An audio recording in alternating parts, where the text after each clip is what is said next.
ডেস্টিনির আপনারা যারা বিনিয়োগকারী, আমরা যারা প্রতিষ্ঠানের সাথে টাকা বিনিয়োগ করেছি, আপনারা কি আদালতে মামলা করেছেন? কোম্পানি মালিক পক্ষ কি মামলা করেছে? করে নাই। তাহলে মামলা করেছে কে?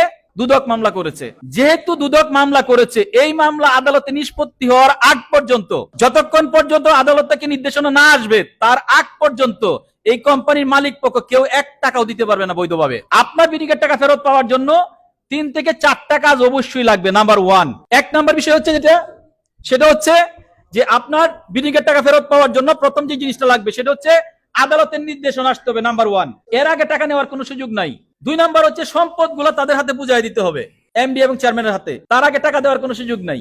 ব্যাংক অ্যাকাউন্ট খুলে দিতে হবে। 4 নম্বর বিষয়, ফাইনালি আদালত থেকে নির্দেশনা দিতে হবে যে আপনারা টাকাগুলা বিনিয়োগকারীদের ফেরত দেন। এটা বর্তমানে উচ্চ আদালত পর্যন্ত করা গেছে, সরকারের উপর মহল থেকে শুরু করে টপ টু বটম ওই প্রশাসনিক সকল দপ্তরে চলে গেছে।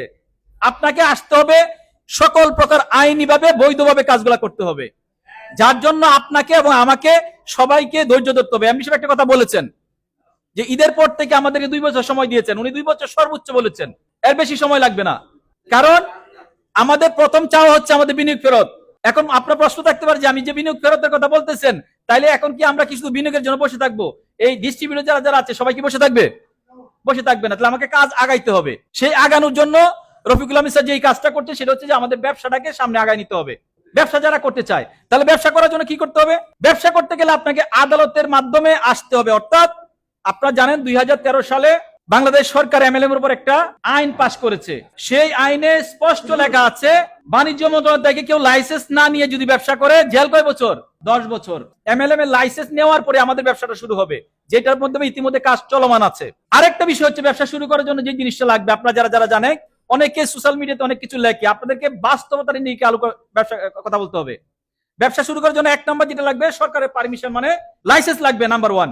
2 নাম্বার যে ভুলটা করা যাবে না সেটা হচ্ছে আপনার এলাকায়, আপনার জায়গার মধ্যে, আপনার হাতের মধ্যে, আপনার আরডিসি তে প্রোডাক্ট স্টক থাকতে হবে। যে ব্যক্তি জয়েন করবে 24 ঘন্টার মধ্যে যেন সে প্রোডাক্ট পায়। 2 নাম্বার বিষয়। 3 নাম্বার তো ব্যাংক অ্যাকাউন্ট খুলে রাখতে হবে। এটা তো কোনো মানে এই হিসাবের মধ্যে না, যদি আগে ব্যাংক অ্যাকাউন্ট খুলে যায় তাহলে হয়ে যাচ্ছে। 4 নাম্বার যে জিনিসটাকে করতে হবে, ডেস্টিনি যেহেতু এত বড় একটা কোম্পানি, 45 লক্ষ মানুষের কোম্পানি, এমন অবস্থা হবে সার্ভার যখন রান হবে, একটা 500 পয়েন্টের সেন্টার যখন পড়বে, কারো হবে সাইকেল, কেউ হবে সিলভার এক্সিকিউটিভ, কেউ হবে গোল্ড, কেউ হবে প্লাটিনাম, কেউ হবে পিএইচডি, কেউ হবে ডায়মন্ড। তাইলে যে ব্যক্তি সাইকেল হয়েছে তার কমিশন কত আসবে? 12,600 টাকা। এর উপরে যে সিলভার হয়েছে তার জন্য মোবাইল ফোনের টাকা কত? 10,000 টাকা। গোল্ড যে হয়েছে তার জন্য বিদেশ যাওয়ার ট্যুরে কত? 20,000 টাকা। যে প্লাটিনাম হয়েছে তার বাড়ি ভাড়া হলো 20,000 টাকা। এরপরে যে নাকি আপনার পিএইচডি হয়েছে তার 5% পিএইচডি কমিশন আটকে রয়েছে। একটা ফর্ম পড়লে পিএইচডি কমিশন, কারো 1 লাখ, কারো 5 লাখ, কারো 50 লাখ, কারো 30 লাখ, তাহলে পিএইচডি কমিশন আটকে রয়েছে। এরপরে মনে করেন যে ডায়মন্ড হবে, তার গাড়ির জন্য দিতে হবে কত? 25 লাখ। তো এইভাবে যদি আমি একটা পার্টের কথা বললাম, 45 লক্ষ ডিস্ট্রিবিউটর, যখন নাকি ব্যবসাটা শুরু হবে, এট এ টাইম কোম্পানি ম্যানেজমেন্টের হাতে 5 থেকে 10 কোটি টাকা ক্যাশ নিয়ে ব্যবসাটা শুরু করতে হবে।